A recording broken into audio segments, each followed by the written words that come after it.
আমার ভাইরা, হযরত আব্দুল্লাহ ইবনে মাসউদ রাদিয়াল্লাহু তাআলা আনহুকে জিজ্ঞাসা করা হয়েছে, ভাই আব্দুল্লাহ, মা তাশতাকি, আপনার কি সমস্যা?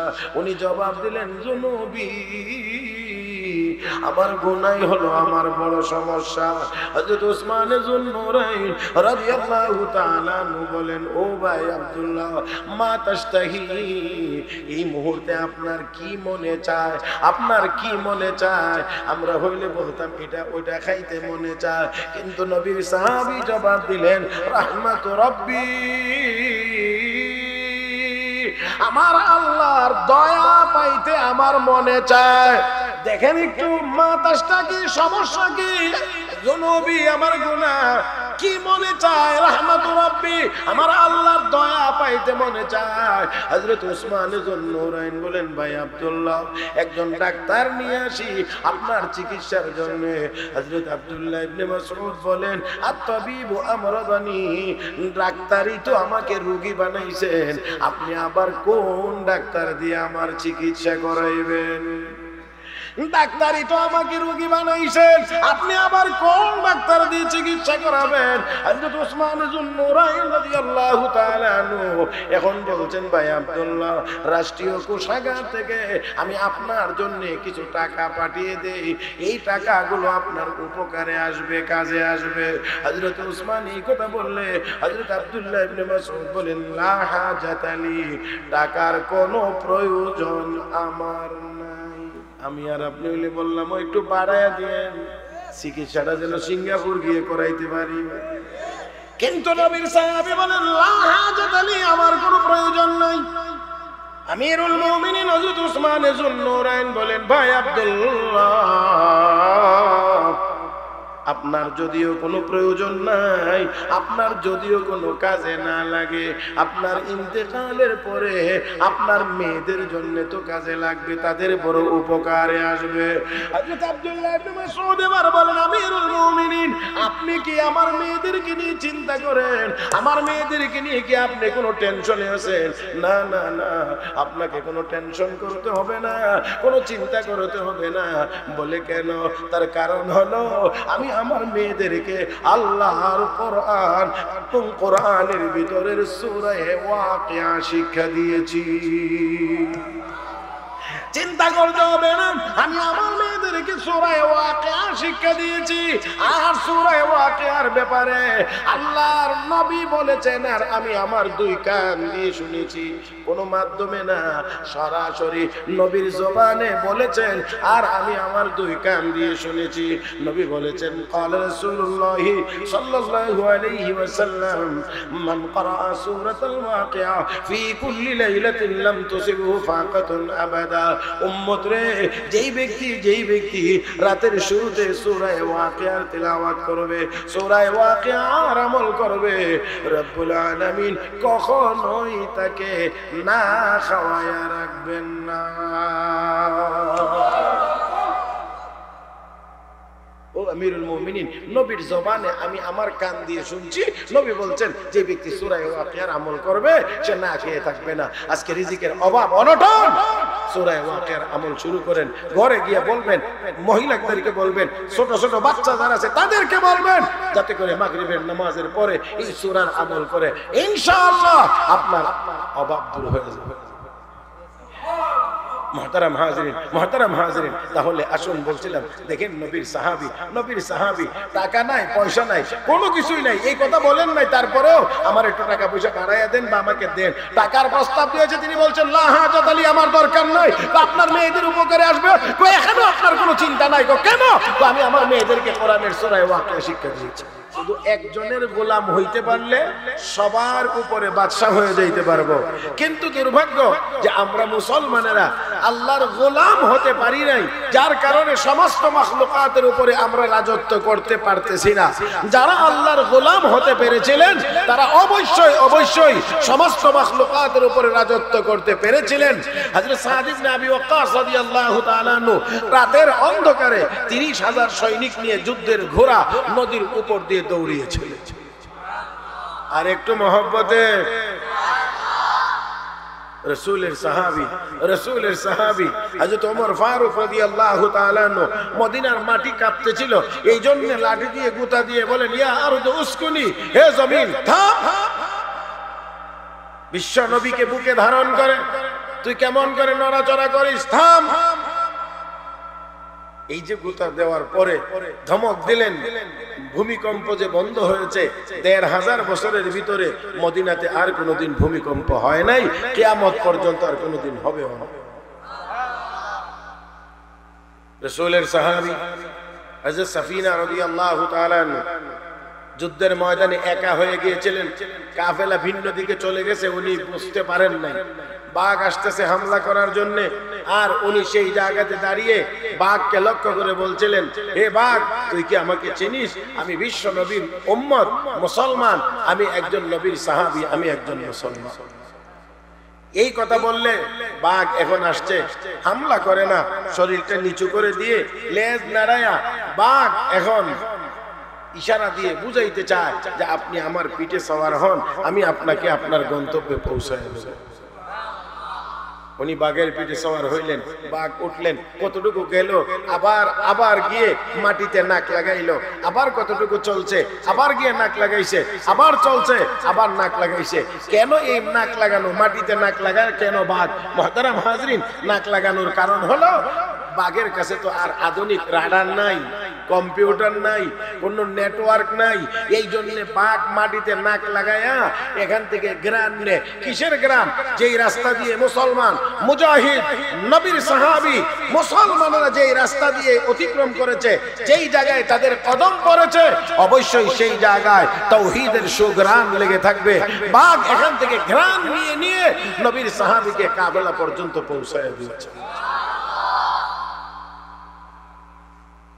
ও মুসলমান, তাহলে গোলাম হইতে হবে কার? পিছনে যারা আছেন তারা একটু আওয়াজ করে বললেন, আমাদেরকে গোলাম হইতে হবে কার? আল্লাহ, আল্লাহ, আল্লাহ, আল্লাহ, আল্লাহ। এই একটা মাত্র কাজ আমাদের। আমরা যদি আল্লাহর গোলাম হতে পারি, তাহলে সমস্ত মাখলুকাতের উপরে আমরা রাজত্ব করতে পারবো। কিন্তু আমরা আল্লাহর গোলাম হতে পারি না বিধায় আমরা রাজত্ব করব দূরের কথা, সারা পৃথিবীতেই আজ মুসলমান মার খায়, সারা পৃথিবীতেই মুসলমান আজ অসহায়, সারা পৃথিবীতে মুসলমান আজ নির্যাতন আর নিপীড়নের শিকার। কেন? কারণ কি? আমরা আল্লাহর গোলাম হতে পারি নাই। গোলাম হতে পারলে আল্লাহর ওয়াদা আছে, وعد الله الذين آمنوا منكم وعملوا الصالحات ليستخلفنهم في الأرض كما استخلف الذين من قبلهم وليمكنن لهم دينهم الذي ارتضى لهم وليبدلنهم من بعد خوفهم أمنا يعبدونني لا يشركون بي شيئا ومن كفر بعد ذلك فأولئك هم الفاسقون।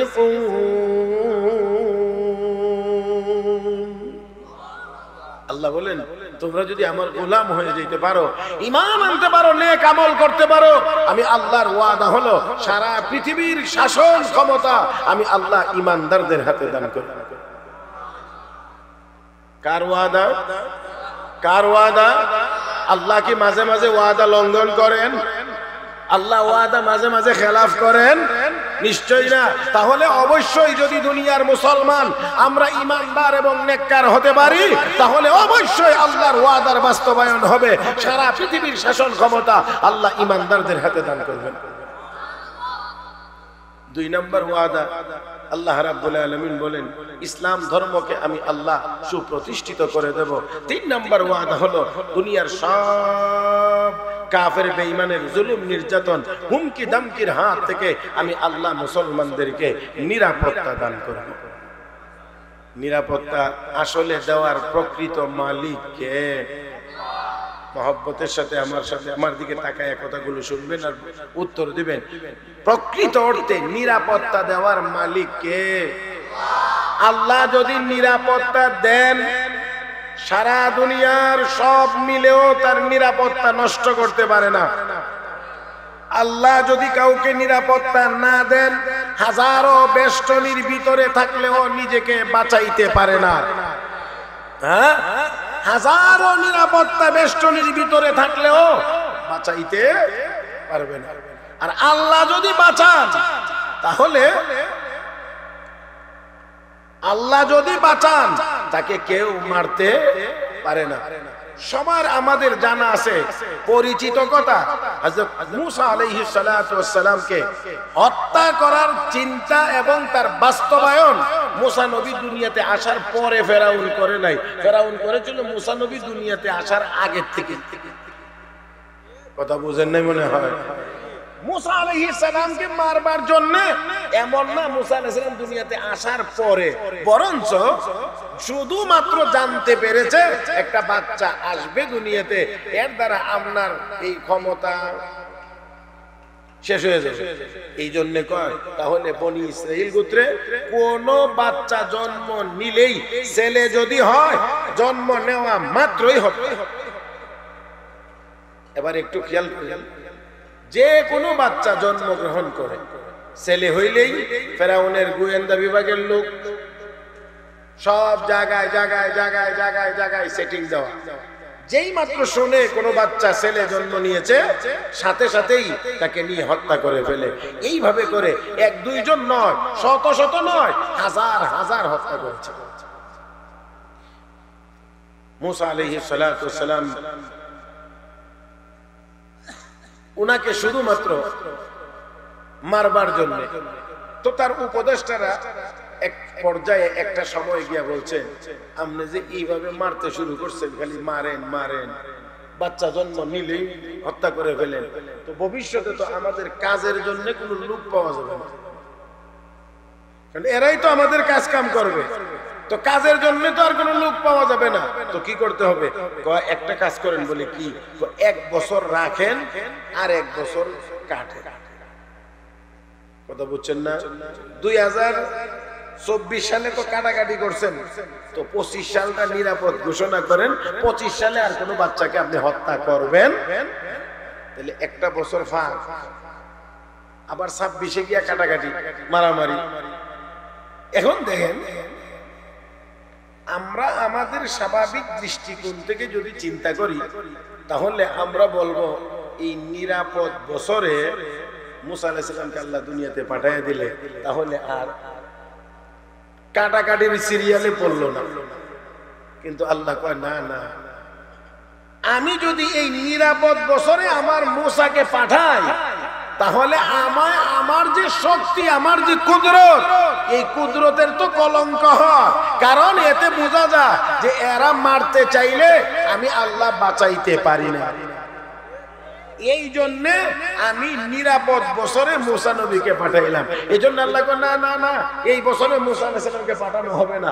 মূসা আলাইহিস সালামকে যেই বছর ফেরাউন কাটবে সেই বছরে পাঠাইবো। আর নিরাপদ বছরে মূসা আলাইহিস সালামের বড় ভাই হারুন আলাইহিস সালামকে দুনিয়াতে আল্লাহ পাঠাইয়া দিয়েছে। এই বছর কোনো কি নাই, বাচ্চা হইলেও কোনো কাটবে না, মারবে না, হত্যা করবে না। এই নিরাপদ বছরে হারুন আলাইহিস সালামকে আল্লাহ পাঠাইছেন। এখন যেই বছরে তারা মারবে, কাটবে, সেই বছরে মূসা আলাইহিস সালাতু ওয়াস সালামকে আল্লাহ রাব্বুল আলামিন দুনিয়াতে প্রেরণ করবেন। ও মুসলমান, একটু খেয়াল করেন, সাধারণত মায়েরা গর্ভবতী হলে শারীরিক কিছু পরিবর্তন দেখা যায়, কিন্তু মূসা আলাইহিস সালাতু ওয়াস সালামের মা যদিও গর্ভবতী ছিলেন, কিন্তু বাহ্যিকভাবে সেই আলামত তার মধ্যে তেমন প্রকাশ পায় নাই। মুহতারাম হাজরিন, কিন্তু তারপরেও আল্লাহ রাব্বুল আলামিনের এই বান্দি বড় টেনশন, বড় পেরেশানির মধ্যে ছিলেন। বাচ্চা জন্মগ্রহণ করলেই তো জালেমরা এসে হত্যা করে ফেলবে। আল্লাহ রাব্বুল আলামিন বলেন, হে মূসার মা, টেনশনের কোনো কারণ নাই, চিন্তার কোনো কারণ নাই। তুমি তোমার সন্তানকে জন্মের পরে তুমি দুধ পান করাইবা। ভয় যখন আসবে, যখন দেখবা সমস্যা, তখন নদীতে বক্সের ভিতরে ভরে পাঠাইয়া দিবা। ঘটনা বলা আমার উদ্দেশ্য না। মূসা আলাইহিস সালামের মার কলবটাকে আল্লাহ রাব্বুল আলামিন আরশে আজিম থেকে ডাইরেক্ট নিয়ন্ত্রণ করেছেন। যদি নিয়ন্ত্রণ না করতেন, মহিলা মানুষ কোন সময় গিয়ে যে কোন জায়গাতে এক চিৎকার মারতো, এক চিৎকারে সব ফাঁস হয়ে যেত। আল্লাহ রাব্বুল আলামিন মুসা আলাইহিস সালাতু ওয়াস সালামের মায়ের কলবের ভিতরে এই কথা জাগায় দিয়েছে, হে মুসার মা, টেনশনের কোনো কারণ নাই, ভয়ের কোনো কারণ নাই।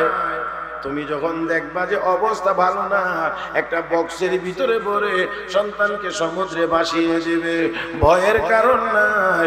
আমি আল্লাহ ওয়াদা করলাম, লা তাখাফি ওয়া লা তাহজানি ইন্না রাদ্দুহু ইলাইকি ওয়া জাইলুহু মিনাল মুরসালিন। ও মুসার মা, আমি ওয়াদা দিলাম তোমার সন্তান তোমার কোলে ফিরিয়ে দেব। আমি আল্লাহ তোমার সন্তানকে পয়গম্বর বানাইব। মুসা আলাইহিস সালামের মা তাই করলেন, ফেরাউনের ঘাট পর্যন্ত নিয়েছে, আল্লাহ সেখানে নিয়ে পৌঁছাইছেন। আমার মূল কথাটা হলো, এখানে একেবারে বাড়িতে নিছেন, এখন বাচ্চা লালন পালন করার জন্য দুধ খাওয়াইতে হবে। এখন দুধ খাওয়াইবে, কার দুধ খাওয়াইবে? কারণ এখানে তো তখন ডিব্বা ডাব্বা নাই, নিশ্চয়ই কোন বাচ্চাওয়ালি মায়ের দুধ খাওয়াইতে হবে। এখন যাকে আনে, আল্লাহ আবার মুসা আলাইহিস সালামের কলবে এই কথা জানাই দিয়েছে, সাবধান, অন্য কোন মহিলার দুধ পান করা যাবে না। এবার কেউ দুধ পান করে না, বড় অস্থির সময়। সর্বশেষ মুসা আলাইহিস সালামের মা যখন সামনে হাজির হইছে, হাজির হওয়ার পরে যখন এইভাবে করে সব বাচ্চার দিকে হাত বাড়াইছে, এবার মুসা আলাইহিস সালাম তার মায়ের কোলের দিকে দৌড়াইয়া যাইতে শুরু করছে, আর গিয়েই দুধ পান করা শুরু করছে। এখন পুরা রাজ দরবারে আনন্দের বন্যা। এখন ফেরাউন কয়, এই তুমি কে, কোথায় থেকে আসছো জানি না, তবে আমার রাজপ্রাসাদে থাকবা, এখানে থেকে এই বাচ্চাকে লালন পালন করবা, তোমার থাকা খাওয়া যাবতীয় সবকিছুর ব্যবস্থা করে দেওয়া হবে। এখন ওই মহিলা মুসা আলাইহিস সালামের মা, কিন্তু পরিচয় দেন না যে উনিই মা। এখন বলছেন যে মহারাজ, আমার পক্ষে আপনার বাড়িতে থেকে এই বাচ্চার লালন পালন সম্ভব না, যদি আপনি লালন পালন করাইতে চান তাহলে আমাকে দিয়ে দিলে আমি আমার বাড়িতে রেখে আপনার বাচ্চাটাকে যত্ন সহকারে লালন পালন করব। আল্লাহ রাব্বুল আলামিন বলেন, মুসার মা, তোমার বাচ্চাকে তো তুমি নিজে দুধ পান করাইতা ফ্রি, সেবা যত্ন করতা ফ্রি, খাওয়াইতা ফ্রি, পড়াইতা ফ্রি। আমি আল্লাহ ফেরাউনের ঘাটটা একটু ঘুরাইয়া দিলাম, আর তুমি এবার এই ঘুরাইয়া দেওয়ার মাধ্যমে তোমার বাচ্চাকে তুমি লালন পালন করলা, ফাঁকে দিয়ে ফেরাউনের বাড়ি থেকে, ফেরাউনের ঘর থেকে, রাষ্ট্রীয় কোষাগার থেকে তোমার জন্য আমি আল্লাহ বেতনের ব্যবস্থা করে দিলাম। মুহতারাম হাজিরিন, আমার বলার মূল কথাটা হলো, আল্লাহ যদি বাঁচান, সর্বমোট আমার লম্বা করে কথা বলা উদ্দেশ্য নয়, ঘটনা একেবারে পরিচিত। মুসা আলাইহিস সালাতু ওয়াস সালামের গর্দানের উপরে হত্যার তরবারি মোট 9 বার গেছে, 9 বার। আর আমার আল্লাহ 9 বারই মুসা আলাইহিস সালাতু ওয়াস সালামকে হেফাজত করেছেন, মুসা নবীকে হত্যা করতে পারে নাই। তাতে করে বোঝা গেল, আল্লাহ যদি বাঁচান দুনিয়ার কেউ মারতে পারে না, আর আল্লাহ যদি মারেন দুনিয়ার কেউ বাঁচাই পারে না। মুহতারাম হাজিরিন, এই বিশ্বাস যদি আমাদের থাকে যে আল্লাহ বাঁচাইলে দুনিয়ার কেউ মারতে পারে না, আর আল্লাহ মারলে দুনিয়ার কেউ বাঁচাইতে পারে না, তাহলে অবশ্যই এই মুসলমান দুনিয়ার কোন কাফের বেঈমানের সামনে মাথা নত করতে পারে না। আল্লাহ আমাদেরকে বুঝার তৌফিক দান করুন। আসুন, আমার বলার যে কথা, সেই কথাগুলো একেবারেই সোজা সামনের দিকে আগাই। আল্লাহ আমাকে আপনাকে দুনিয়াতে প্রেরণ করেছেন, উদ্দেশ্য নাই না আছে? আমরা গোলামি করব কার? বলেন আওয়াজ করে, গোলামি করব কার? গোলামি যদি একজনের করতে পারি, একজনের, তাহলে সারা দুনিয়ার সমস্ত মাখলুকাত আমাদের গোলামি করবে, সমস্ত মাখলুকাত আমাদের গোলামি করবে। মুহতারাম হাজিরিন, আপনারা হযরত ইব্রাহিম ইবনে আদহাম বলখী রাহমাতুল্লাহ আলাইহির নাম শুনছেন। ইব্রাহিম ইবনে আদহাম বলখী রাহমাতুল্লাহি আলাইহি রাজপ্রাসাদ ছেড়ে দিয়ে আল্লাহকে পাওয়ার জন্য যখন চলে গেছেন, সর্বশেষ তিনি আর স্বাভাবিক জীবনে ফিরে আসলেন না। ওনার মন্ত্রিসভার সাবেক সদস্যবৃন্দ ওনাকে একবার খুঁজে দেখার জন্য, বের করার জন্য গেলেন। গিয়ে দেখেন এক সময়ের বাদশা আজকে নিজের হাতে সুই সুতা লইয়া খেতা সেলাইতে আছে শীত নিবারণের জন্য। আশ্চর্য হয়ে সবাই বলতে আছেন, ও ইব্রাহিম, রাজত্ব ছেড়ে দিলেন, সিংহাসন ছেড়ে দিলেন, আর ছেড়ে দিয়ে আসলেন আজকে আপনার এই দুরবস্থা। আপনাকে এখন সুই সুতা দিয়ে খেতা সেলাইতে হবে, জলদি করে আসেন, আপনি আবার আপনার সিংহাসনে চলে যাবেন, রাজত্ব করবেন। ইব্রাহিম ইবনে আদম বলেন, না না, আমি আর ওই সিংহাসনে ফেরত যেতে চাই না। যেখানে গিয়ে বসে হুকুম দিলে কেউ মানে কেউ মানে না, কেউ হুকুম মানে না কেউ মানে, কেউ আদর করে কেউ তো ঘৃণা করে, কেউ প্রশংসা করে কেউ তো আবার গালিগালাজও করে। এজন্য আমার রাজত্বে আমি আর ফিরে যেতে চাই না। তোমরা একটু সামান্য দেখে যাও আমার আল্লাহ আমাকে কেমন রাজত্ব দান করেছেন, কেমন রাজত্ব। এই কথা বলেই উনি ওনার হাতের সুইটা নদীতে নিক্ষেপ করে দিলেন।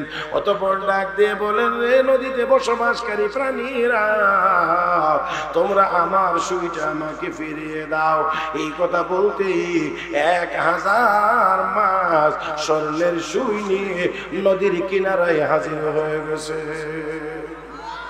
আমার ভাইরা 1000 মাছ স্বর্ণের সুই নিয়ে নদীর কিনারায় হাজির। আমার বন্ধুরা তিনি বললেন, না না, আমি তো স্বর্ণের সুই নিক্ষেপ করি নাই, আমি লোহার সুই নিক্ষেপ করেছিলাম, আমারটা কোথায়, আমারটা ফিরিয়ে দাও। এই কথা বলতে আরেকটা মাছ ওনার হাতের নিক্ষেপ করার সুইটা ওনার হাত পর্যন্ত পৌঁছায় দিয়েছেন। চিৎকার মেরে কোন আল্লাহু আকবার। আমার ভাইরা, আমার বন্ধুরা, তাহলে আসলে না অস্ত্রের জোরে না, এটা টাকা পয়সার জোরে না, এটা চেয়ার আর গদির জোরে না, এটা ছিল ঈমান আর নেক আমলের জোরে, আল্লাহর গোলামির জোরে। আপনারা কি আমার কথা বুঝেন না নাকি? তাহলে আরেকটু ঠিক বেঠিকটা আরেকটু বড় হইতো। কথা বুঝেন নাই? এটা টাকার জোরে হয় নাই, অস্ত্রের জোরে হয় নাই, এটা হয়েছিল আল্লাহর গোলামির জোরে। যে যত বড় আল্লাহর গোলাম হবে দুনিয়ার অন্যান্য মাখলুক তত তার গোলাম হবে। আপনারা হযরত ইমাম আহমদ ইবনে হাম্বল রাহমাতুল্লাহি আলাইহির নাম শুনছেন। ইমাম আহমদ ইবনে হাম্বল রাহমাতুল্লাহি আলাইহি এত এত বড় আল্লাহর গোলাম ছিলেন, যার কারণে অবস্থাটা কি দেখেন, উনার সময়ে উনার আশেপাশে মানুষের যদি জিনে ধরতো, অনেকের জিন টিনে ধরে না, জিনে যদি ধরতো, জিনে ধরার রোগী ইমাম আহমদ ইবনে হাম্বলের কাছে গিয়ে যদি বলতেন যে হযরত আমাদের এখানে একজনকে জিনে ধরছে, তো উনি বলতেন পায়ের থেকে জুতাটি খুলে দিয়ে বলতেন এই জুতাগুলো নিয়ে যাও, নিয়ে ওই রোগীর সামনে এমনি করে ধরবা। ইমাম আহমদ ইবনে হাম্বলের এই জুতা এই জিনে ধরা রোগীর সামনে এইভাবে নিয়ে ধরলে এই যে জিন ছেড়ে চলে যাইতো, আর কোনোদিন এই মানুষের কাছে জিন আসতো না। আরো আসতে শুধু জুতা দেখাইলেই হইতো, শুধু জুতাটা দেখাইলেই হইতো। মুহতারাম হাজিরিন, মুহতারাম হাজিরিন, চিন্তা করতে হবে যে অনেক আমাদের দেশে বর্তমানে যারা কবিরাজি টবিরাজি করে, জিনেরা তো অনেক কবিরাজিও সাইজ করে অনেকের তো সাইজ করে আলাদা। আর উনি বলছেন যে আমার জুতাটা নিয়ে দেখাও, মাত্র জুতা দেখাইছে, জুতা জুতা, আর এই জুতা দেখানোর কারণে জিন যে চলে গেছে আর কোনোদিন এই রোগীর কাছে ফিরে আসে না। তাহলে এই ব্যক্তিটা আল্লাহ রাব্বুল আলামিনের দরবারে কি পরিমাণ কি পরিমাণ কি পরিমাণ আল্লাহর কাছে কবুল হয়েছিলেন। হে মুসলমান, সেই আল্লাহ এখনো আছে। আমরা যদি আল্লাহর গোলাম হতে পারি, দুনিয়ার কেউ আমাদের সামনে মাথা উঁচু করে দাঁড়াতে পারবে না। আমরা যদি কোরআন সিনাই গ্রহণ করতে পারি, কোরআন ওয়ালা যদি হতে পারি, কোরআন অনুযায়ী যদি আমল করতে পারি, তাহলে অবশ্যই অবশ্যই 200 কোটি মুসলমান পৃথিবীতে 60 লাখ ইহুদির সামনে মাথা নত করতে হবে না।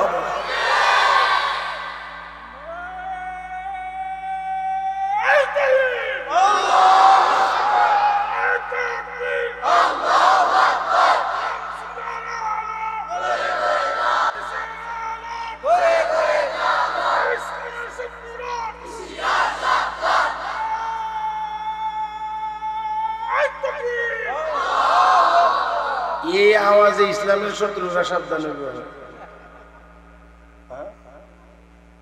হুশিয়ার সাবধান হইতে হইলে এই আওয়াজে তারা হুশিয়ার সাবধান হবে। আমার তো মনে হয় আওয়াজটা আর একটু বড় হওয়া দরকার। আপনারা কি করেন? হ্যাঁ, হুঁশিয়ার সাবধান হওয়ার মতো আওয়াজ না হইলে তো হুঁশিয়ার সাবধান হবে না। হ্যাঁ, তবে আরেকটা কথা হলো এই, সিনার ভিতরে যদি শক্তি না থাকে তাহলে আওয়াজও কিন্তু বড় হবে না, অ্যাকশন হবে না।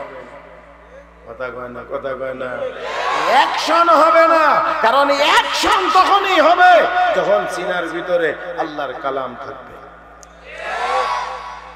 দেখেন রাসূল বলছেন, ইন্নাল্লাযী লাইসা ফি জাওফিহি শাইউম মিনাল কুরআন কাল বাইতিল খারিব।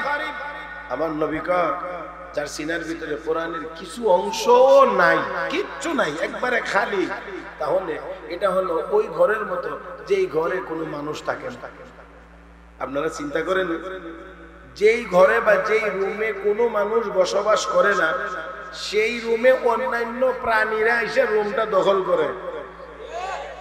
এমনকি মাকড়সার মতো এত দুর্বল প্রাণী, সেও পুরা ঘরটারে মশারি বানায়।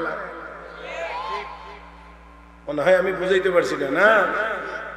মাকড়সার মতো এত দুর্বল একটা প্রাণী, সেও পুরা ঘরের ছাদটা দখল করে বসে। তার কারণ কি? এই ঘরে কেউ বসবাস করে না করার কারণে। তারপরে তো অন্যান্য প্রাণীরা তো আছেই। আর যদি এই ঘরে একজন ছোট, একজন দুর্বল, একজন রুগ্ন মানুষও যদি বসবাস করে, তাহলে অবশ্যই এখানে মাকড়সা জাল বোনার সুযোগ পায় না, অন্যান্য প্রাণীরা এখানে বাসা বাঁধতে পারে না। মুহতারাম হাজিরিন, আমাদের সিনার ভিতরে কোরআন না থাকার কারণে দুর্বল থেকে দুর্বলেরাও আমাদেরকে ধাক্কা মারতে পারে। আর যদি আমাদের সিনার ভিতরে আল্লাহর কালাম ঢুকাইতে পারি, আমাদের সন্তানদেরকে শিখাইতে পারি, দুনিয়ার কোন শক্তি, মহাশক্তি আমাদের সামনে দাঁড়াতে পারবে না। এই জন্য বলছিলাম, সাবধানের আওয়াজটা আর একটু বড় করা যাবে কি? কথা কয় না, পারা যাবে? পারবেন? সবাই মিলে পারবেন? তাহলে রেডি থাকেন, এবার হবে, দেখি কতটুকু আওয়াজ হতে পারে। বলিষ্ঠ আওয়াজ হওয়া লাগবে, বলিষ্ঠ আওয়াজ। কে কইবে? আল্লাহ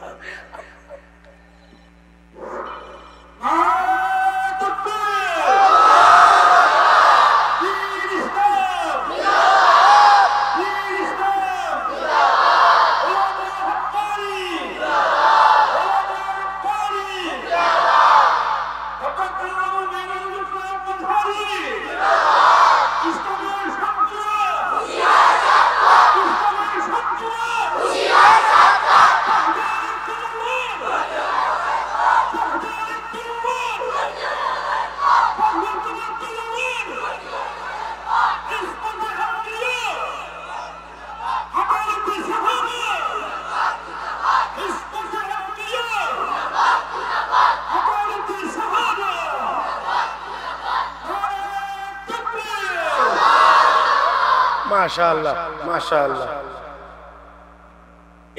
এবারের আওয়াজে বোঝা যায় কিছু সাবধান হবে। কথা কয় না?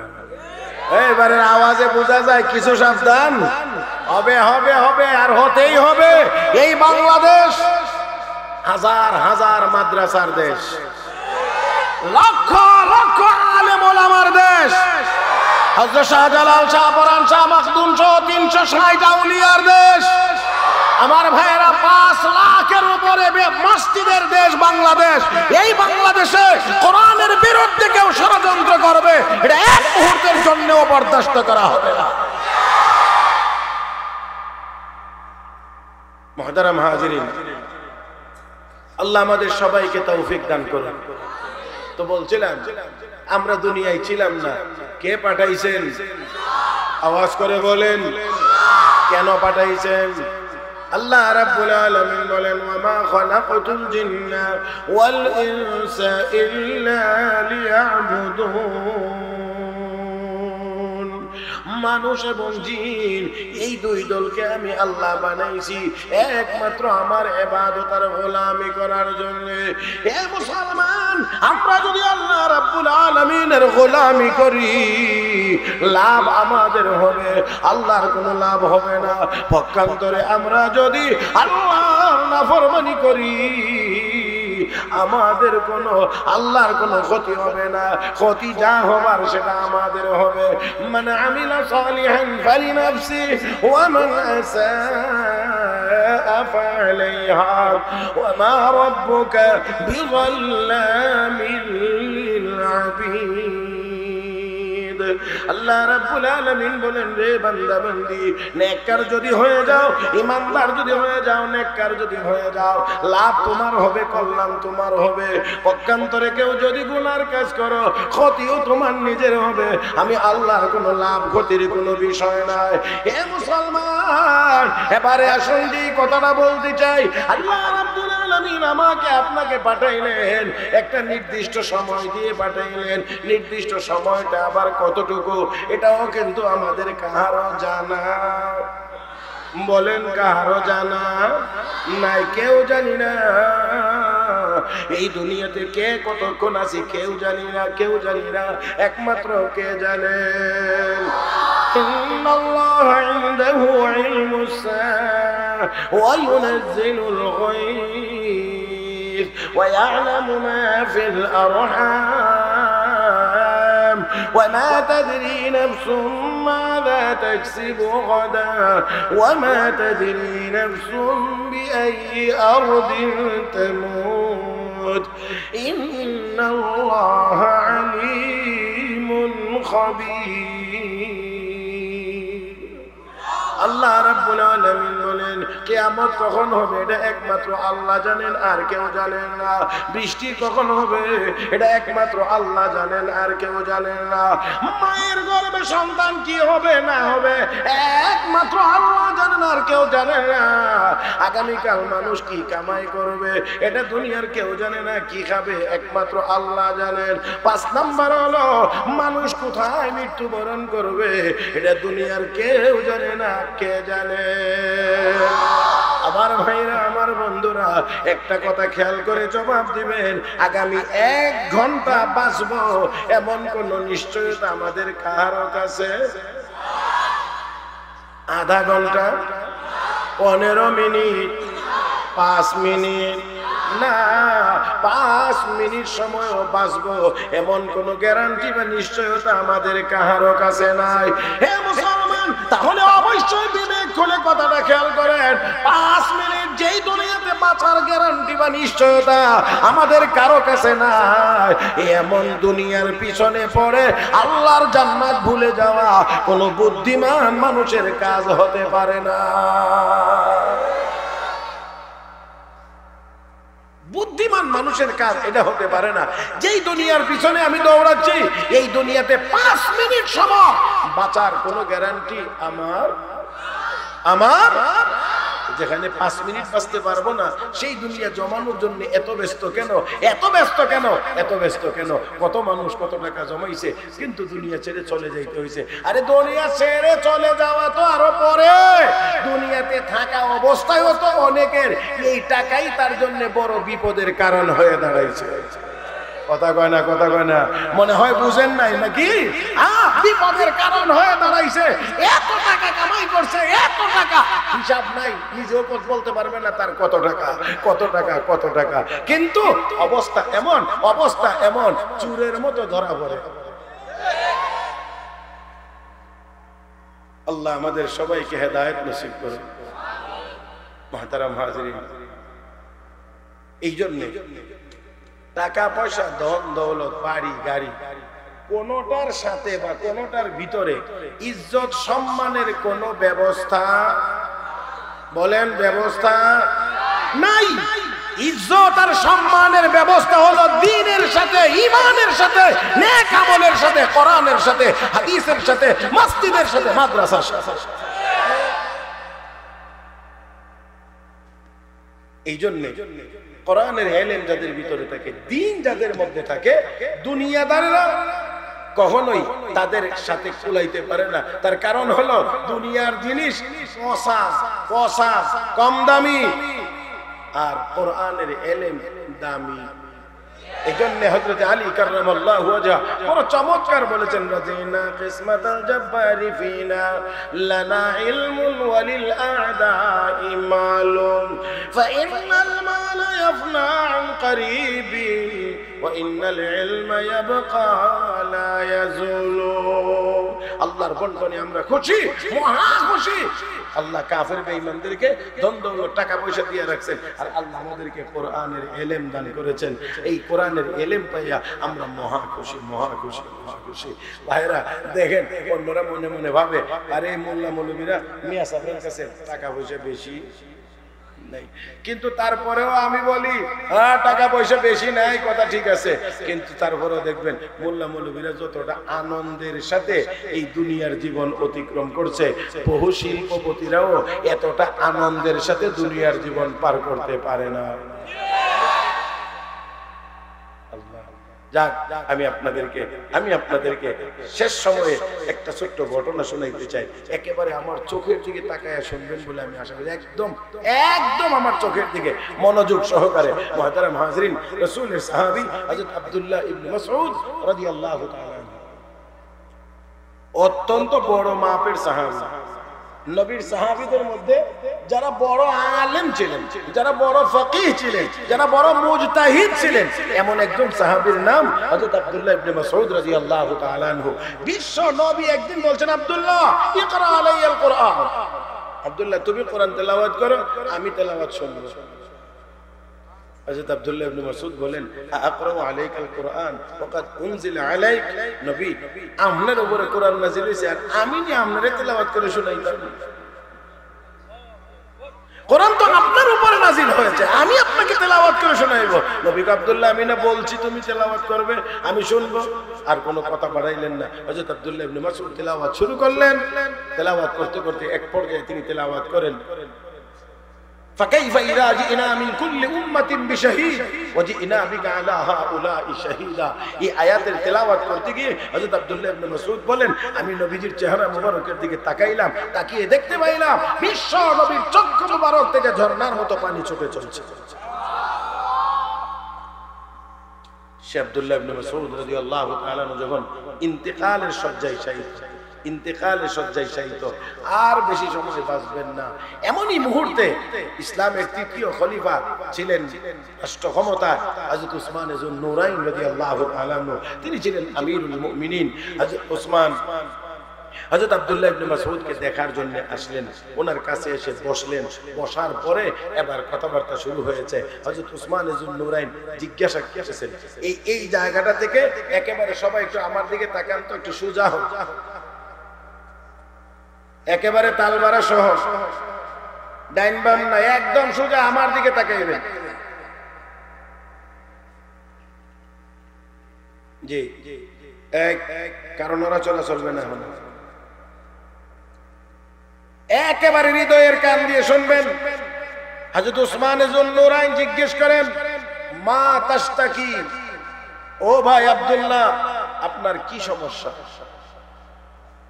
মরণের সময়, এই অসুস্থতার সময় জিজ্ঞেস করলে সবাই তো আমরা বিভিন্ন রোগ ব্যাধির কথাই বলি, এই সমস্যা ওই সমস্যা, এই রোগ ওই রোগ এই রোগ।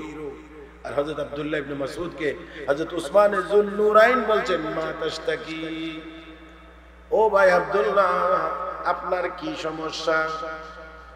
হযরত আব্দুল্লাহ ইবনে মাসউদ জবাব দিয়ে বলেন, জুনুবি, আমিরুল মুমিনিন শুনেন গো, আমার গুনাহ হলো আমার বড় সমস্যা। আল্লাহু আকবার কোন, আরো জোরে কোন। আমার ভাইরা, আল্লাহর নবীর সাহাবীদের তো স্বাভাবিকভাবে আমাদের মতো কোনো গুনাহ ছিল না। হঠাৎ যদি টুকটাক কোনো কিছু হয়ে গিয়েছে, গুনাহ হয়েছে যতটুকু, তওবা হয়েছে তার চেয়ে 1000 গুণ বেশি মজবুত। সামান্য একটু 19-20 হয়ে গেলে আল্লাহর নবীর সাহাবীরা এমন ভাবে আল্লাহর দরবারে কান্নাকাটি করেছেন, তওবা করেছেন। ও মুসলমান, শুধু ত্রুটি না, শুধু গুনাহ না, গুনাহ ছাড়াও আল্লাহর দরবারে তাদের কান্নাকাটির পরিমাণ বড় বেশি। রাসূলের সাহাবী হযরত আমির মুয়াবিয়া রাদিয়াল্লাহু তাআলা নিয়মিত তাহাজ্জুদের নামাজ পড়েন। কোন নামাজ? আওয়াজ করে বলেন, কোন নামাজ? সকাল 8টার সময় মনে হয় পড়ে, না, রাতের শেষ ভাগে পড়ার উত্তম টাইম। হযরত আমির মুআবিয়া রাদিয়াল্লাহু তাআলা আনহু তাহাজ্জুদের নামাজ পড়েন। আমার ভাইরা, একদিন সন্তান এসে বড় মালিশ করে ঘুম পাড়ায়া রাখলেন। তাহাজ্জুদ তার হয় নাই, তাহাজ্জুদ ছুটে গেছে। ফজরের নামাজের সময় তিনি ঘুম থেকে জাগছেন, আর এই জন্য আল্লাহ রাব্বুল আলামিনের দরবারে কান্না শুরু করে দিয়েছেন। হায় হায় হায়, আমার তাহাজ্জুদ কাজা হয়ে গিয়েছে, তাহাজ্জুদ ছুটে গেছে। হে মুসলমান, আমরা তো এখন ফরজ নামাজ ছুটে গেলেও এতটুকু আফসোস লাগে না। ওনার তাহাজ্জুদের কারণে, তাহাজ্জুদ কাজা হওয়ার কারণে যেই পরিমাণ আফসোস আর কান্না, আল্লাহর দরবারে এত কান্না, এত কান্না, এত কান্না, যেই কান্নার কারণে দেখা গিয়েছে হাজারো তাহাজ্জুদের সওয়াব আল্লাহ তার আমলনামায় দান করে দিয়েছেন। এই জন্য পরের রাত্রিতে যখন ঘুমাইতে গেছেন, ঘুমাইলেন, তাহাজ্জুদের সময় যখন হয়েছে, রাত্র 2:30 3টা যখন বেজেছে, দরজায় কে জানি এসে আওয়াজ করে। হযরত আমির মুআবিয়া জিজ্ঞেস করেন, কে তুমি? আমি শয়তান। কেন এসেছো? হুজুর, আপনি কি তাহাজ্জুদ পড়বেন না? এই জন্য জাগাইতে এসেছি। আল্লাহর নবীর সাহাবী কয়, শয়তান, তুই আবার এত ভালো হয়ে গেলে কেমনে? আমাকে তাহাজ্জুদের জন্য জাগাইতে আসলি? না হুজুর, গত রাত্রিতে ঘুম পাড়িয়ে রেখেছিলাম যাতে করে সওয়াব কম হয়, আর আপনি সেই জন্য আল্লাহর দরবারে কান্নাকাটি করে এত বেশি সওয়াব কামাই করে নিয়েছেন, আর এই সুযোগ আপনাকে দেওয়া হবে না। প্রত্যেক রাত্রেই আপনাকে ঘুম থেকে জাগাইয়া দেব। তাহাজ্জুদ পড়ে পড়ে যতটুকু পান এতটুকুই ভালো, আর বোনাসের দরকার নাই। তাহলে বোঝা গেল শুধুমাত্র সামান্য গুনাহ হয়ে গেলে তারা আল্লাহর দরবারে কাঁদতেন এমন না, তাহাজ্জুদ কাজা হয়ে গিয়েছে এই জন্যও তারা আল্লাহর দরবারে কান্নাকাটি করেছেন। আমার ভাইরা, হযরত আব্দুল্লাহ ইবনে মাসউদ রাদিয়াল্লাহু তাআলা আনহুকে জিজ্ঞাসা করা হয়েছে, ভাই আব্দুল্লাহ, মা তাশতাকি, আপনার কি সমস্যা? উনি জবাব দিলেন, জুনুবি, আমার গুনাহ হলো আমার বড় সমস্যা। হযরত উসমান যুন্নুরাইন রাদিয়াল্লাহু তাআলা আনহু বলেন, ও ভাই আব্দুল্লাহ, মা তাশতাহি, এই মুহূর্তে আপনার কি মনে চায়? আপনার কি মনে চায়? আমরা হইলে বলতাম এটা ওইটা খাইতে মনে চায়, কিন্তু নবীর সাহাবী জবাব দিলেন, রাহমাতু রাব্বি, আমার আল্লাহর দয়া পাইতে আমার মনে চায়। দেখেন একটু, মা তাশতাকি, সমস্যা কি? জুনুবি, আমার গুনাহ, কি মনে চায়? রাহমাতু রাব্বি, আমার আল্লাহর দয়া পাইতে মনে চায়। হযরত উসমান যুন্নুরাইন বলেন, ভাই আব্দুল্লাহ, একজন ডাক্তার নিয়ে আসি আপনার চিকিৎসার জন্য। হযরত আব্দুল্লাহ ইবনে মাসউদ বলেন, আত-তাবিবু আমরাদানি, ডাক্তারই তো আমাকে রোগী বানাইছেন, আপনি আবার কোন ডাক্তার দিয়ে আমার চিকিৎসা করাইবেন? ডাক্তারই তো আমাকে রোগী বানাইছেন, আপনি আবার কোন ডাক্তার দিয়ে চিকিৎসা করাবেন? হযরত উসমান যুন্নুরাইন রাদিয়াল্লাহু তাআলা আনহু এখন বলছেন, ভাই আব্দুল্লাহ, রাষ্ট্রীয় কোষাগার থেকে আমি আপনার জন্য কিছু টাকা পাঠিয়ে দেই, এই টাকাগুলো আপনার উপকারে আসবে, কাজে আসবে। হযরত উসমান এই কথা বললে হযরত আব্দুল্লাহ ইবনে মাসউদ বলেন, লা হাজাতা লি, টাকার কোনো প্রয়োজন আমার নাই। এই জায়গাটাতে আল্লাহু আকবার আরেকটু জোরে,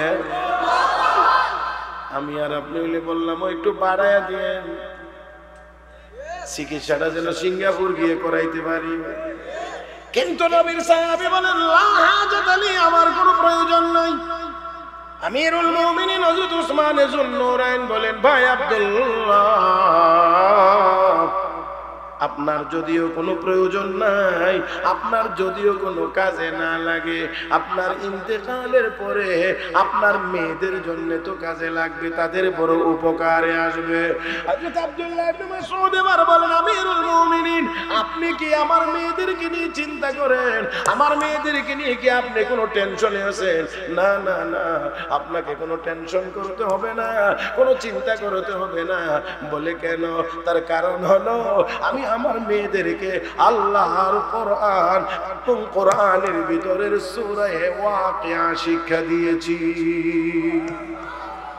চিন্তা করতে হবে না, আমি আমার মেয়েদেরকে সূরা ওয়াকিয়া শিক্ষা দিয়েছি। আর সূরা ওয়াকিয়ার ব্যাপারে আল্লাহর নবী বলেছেন, আর আমি আমার দুই কান দিয়ে শুনেছি, কোনো মাধ্যমে না, সরাসরি নবীর জবানে বলেছেন, আর আমি আমার দুই কান দিয়ে শুনেছি। নবী বলেছেন, ক্বালা রাসূলুল্লাহ সাল্লাল্লাহু আলাইহি ওয়াসাল্লাম, মান ক্বারা সূরাতাল ওয়াকিয়া ফি কুল্লি লাইলাতিন লাম তুসিবহু ফাকাতুন আবাদা। উম্মত রে, যেই ব্যক্তি রাতের শুরুতে সূরা ওয়াকিয়ার তিলাওয়াত করবে, সূরা ওয়াকিয়ার আমল করবে, রব্বুল আলামিন কখনোই তাকে না খাওয়ায়া রাখবেন না। ও আমিরুল মুমিনিন, নবীর জবানে আমি আমার কান দিয়ে শুনছি, নবী বলছেন যে ব্যক্তি সূরা ওয়াকিয়ার আমল করবে সে না খেয়ে থাকবে না। আজকে রিজিকের অভাব, অনটন, সূরা ওয়াকিয়ার আমল শুরু করেন।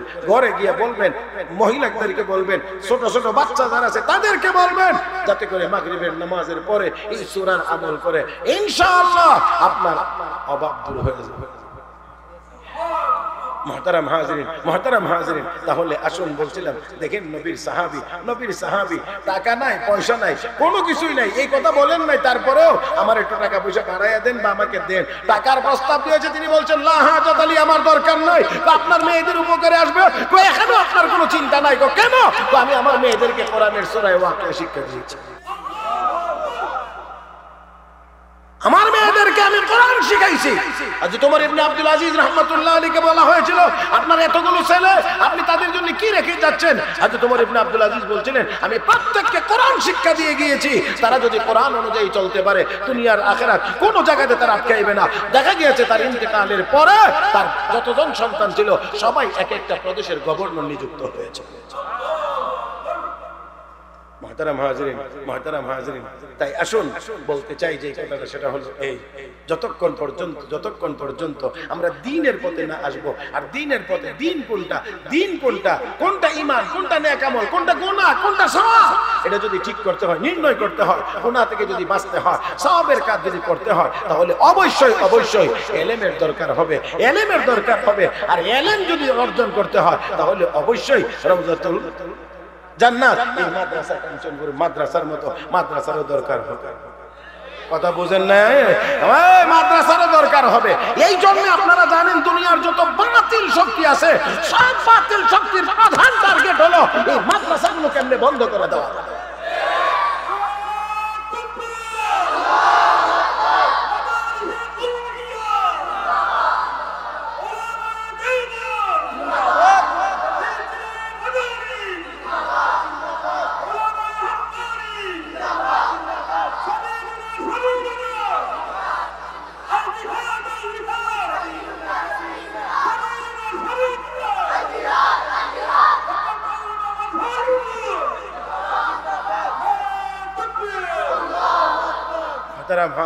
মুহতারাম হাজিরিন, দুনিয়ার সব জালেমেরা, সব কাফের বেঈমানেরা সব সময় তাদের টার্গেট থাকে এই কোরআনের প্রতিষ্ঠান কেমনে বন্ধ করে দেওয়া যায়। কারণ এটা যদি বন্ধ করে দেওয়া যায়, এই মিয়া আপনি একটু বুঝেননি, মেইন সুইচ বন্ধ করলে আর বাকি সুইচগুলো আলাদা করে বন্ধ করা লাগে নাকি? ঘরের ভিতরে 20টা লাইট আছে, কথার কথা, বিভিন্ন রুমে মিলাইয়া 20টার জন্য 20টা সুইচ আছে, 10টা ফ্যান আছে, 10টার জন্য 10টা সুইচ আছে, 30টা সুইচ আছে, 30টা টিপতে অনেকক্ষণ লাগবে। আর যদি শুধু মেইন সুইচটা অফ করে দেওয়া যায়, একবারে সব বন্ধ। এই জন্য জালেমরা কয়, একজন করে আর একটা করে ধরে লাভ নাই, মেইন সুইচটা যদি বন্ধ করে দেওয়া যায় তাহলে এমনিতেই মুসলমান খতম হয়ে যাবে। এই জন্য মেইন সুইচ তারা বুঝে, এটা হলো কোরআনের শিক্ষা, এটা যতদিন থাকবে তাদের মধ্যে পাওয়ার ততদিন থাকবে। এই জন্য সব জালেমরা সারাখালি এই মাদ্রাসাটি বন্ধ করে দিতে। এই জন্য আমাদের সময় এখন সোচ্চার হওয়া। সব যাইতে পারে কিন্তু কোরআন যাইতে পারে না, সব চলে যাইতে পারে, ঈমান চলে যাইতে পারে না, সব বাদ দেওয়া যাইতে পারে, আল্লাহ এবং আল্লাহর রাসূলকে বাদ দেওয়া যাইতে পারে। তাহলে এই মাদ্রাসার পাশে আমাদেরকে থাকবো তো ইনশাআল্লাহ। কে কে থাকবেন? দুই হাত তুলে আল্লাহকে দেখান তো। নারে তাকবীর! আল্লাহ তুমি সবগুলো হাতকে কবুল করো, মঞ্জুর করো, জোরে বলেন আমিন। জি আপনি জানি কি বলছিলেন? আমি আপনাদের কাছ থেকে একটা ওয়াদা